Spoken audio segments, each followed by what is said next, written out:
Assalamualaikum warahmatullahi wabarakatuh. Kembali lagi di channel Nasihat Kehidupan Misteri. Pada video kali ini saya akan membahas tentang awan hitam di atas Pulau Jawa. Sejarah awal Pulau Jawa seolah terbungkus oleh misteri karena sama sekali tidak diketahui keberadaannya oleh dunia. Sampai pulau ini dikunjungi oleh peziarah dari Cina, yakni Fahian, pada tahun 412 Masehi. Konon, tanah Jawa pada masa lalunya menyimpan banyak misteri dan juga kisah mistis. Lalu seperti apa kisah mistis tanah Jawa di masa itu? Berdasarkan buku Sejarah Gaib Tanah Jawa karangan C.W. Lee Peters, cetakan 1 Maret tahun 2015 disebutkan, pada 2000 tahun sebelum Masehi, Pulau Jawa sudah menjadi koloni bangsa Atlantis. Tapi saat Atlantis hancur, Jawa menjadi negeri yang terpisah di saat masih dikuasai oleh bangsa Atlantis. Dari sinilah ajaran gaib dan juga sesat mulai diajarkan kepada penduduk yang tinggal di tanah Jawa ini. Sehingga pengaruh aliran sesat itu kemudian semakin menguat dan merusak kehidupan yang ada pada saat itu. Mereka memuja dewa yang kejam, yang selalu meminta persembahan manusia, dan hidup di bawah bayang-bayang tirani tanpa kesempatan untuk melepaskan diri pada zaman itu. Mereka diperintah oleh raja yang merangkap imam agung dari aliran hitam itu. Di antara raja ini ada seseorang yang sungguh fanatik dalam kepercayaan aliran hitam. Sang raja memiliki keyakinan bahwa hanya dengan menjalankan praktik kepercayaan yang mengorbankan darah setiap hari, maka wilayahnya dapat diselamatkan dari kehancuran. Hal ini didasari oleh keyakinan bahwa dewa-dewa ganas dan haus darahlah yang memegang kendali atas tanah Jawa.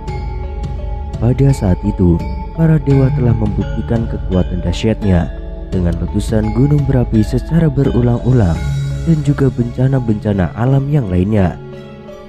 Raja tersebut lalu memutuskan untuk melakukan sebuah pembakaran gaib demi untuk menjaga dan memelihara perlindungan atas tanah Jawa.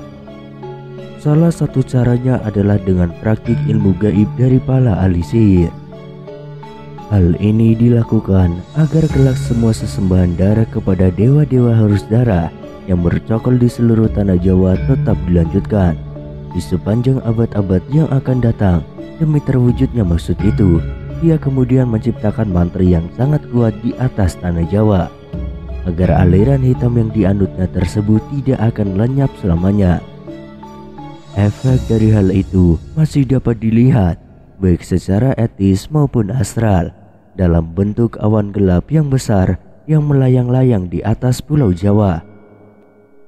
Awan hitam ini anehnya kelihatan seolah-olah seperti terhambat pada titik-titik tertentu, sehingga tidak lantas terbawa oleh angin dan tetap tinggal pada tempatnya. Titik-titik lokasi awan hitam ini sengaja dinetralisir oleh para raja dekat dengan kawah-kawah gunung berapi. Salah satu alasannya adalah karena kawah-kawah tersebut biasanya ditempati oleh beragam jenis makhluk-makhluk halus, sehingga makhluk-makhluk gaib itu dapat diperintah oleh sang raja. Kemudian pada 1200 tahun sebelum Masehi terjadi invasi secara damai terhadap Pulau Jawa oleh Raja Vaisvasvasta Manu yang beragama Hindu. Mereka datang secara damai dan tinggal di pantai, pada akhirnya membentuk kota perdagangan kecil yang independen. Seiring perkembangannya waktu, kekuatan para pendatang Hindu ini meningkat pesat dan akhirnya menjadi dominan dalam komunitas. Akan tetapi, walaupun agama Hindu telah diterima oleh penduduk, namun dalam kenyataannya pemujaan lama terhadap ajaran sesat tetap dilaksanakan dan praktik ilmu gaib malah semakin menjamur. Melihat kondisi tersebut, Raja Vaisvasvasta Manu yang berkuasa pada saat itu meminta untuk mengirimkan ekspedisi ke Jawa pada tahun 78 Masehi. Ekspedisi ini dilakukan untuk menangkal pengaruh buruk dari aliran sesat yang sudah membumi di tanah Jawa tersebut. Pemimpin ekspedisi ini dipimpin oleh ahli spiritual yang bernama Aji Saka atau Sakaji. Aji Saka ini sangat memahami tugas yang diembannya. Aji Saka lalu menanam benda yang berdaya magnet kuat yang telah dimantrai di 7 tempat Pulau Jawa untuk menyingkirkan pengaruh aliran hitam dari tanah Jawa atau tumbal bagi tanah Jawa. Untuk tempat dan tumbal atau jumatnya yang paling penting dan paling kuat, Aji Saka memilih perbukitan yang mengarah ke Sungai Progo, tempat yang sangat dekat dengan titik Pulau Jawa. Legenda mengenai Aji Saka ini dalam berbagai cerita juga dianggap melambangkan kedatangan Dharma atau ajaran dan peradaban hidup Buddha ke Pulau Jawa. Akan tetapi penafsiran lain beranggapan bahwa kata Saka adalah berasal dari istilah dalam bahasa Jawa, yaitu Saka atau Soko, yang berarti penting pangkal atau asal mula. Maka namanya pun bermakna raja asal mula atau raja pertama. Mitos ini mengisahkan mengenai kedatangan seorang pahlawan yang membawa peradaban tata tertib dan juga keteraturan ke tanah Jawa. Aji Saka telah mengalahkan raja jahat, yaitu Prabu Dewata Cengkar, sang penguasa ilmu hitam yang kala itu menguasai Pulau Jawa.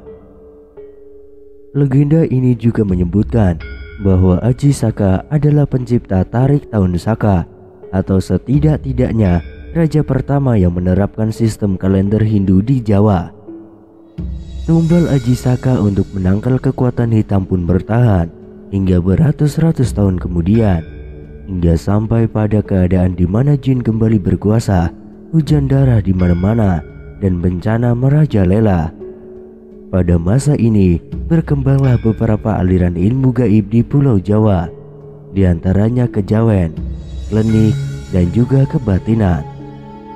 Lalu pada awal abad ke-13 datanglah Syekh Subakir, seorang ulama yang dikirim oleh Kesultanan Turki Utsmaniyah ke tanah Jawa. Syekh Subakir adalah seorang ulama besar yang dikirim untuk menumbang tanah Jawa dari pengaruh negatif makhluk halus. Saat awal penyebaran ajaran Islam di Nusantara, karena Syekh Subakir tahu kondisi Pulau Jawa banyak dipengaruhi oleh unsur gaib yang sangat mengganggu. Lalu Syekh Subakir membawa batu hitam dari Arab yang telah diraja, kemudian dengan karomah yang dimilikinya, batu hitam dengan nama Raja Aji Kalacakra tersebut dipasangkan di tengah-tengah tanah Jawa, yaitu di puncak Gunung Tidar, Magelang.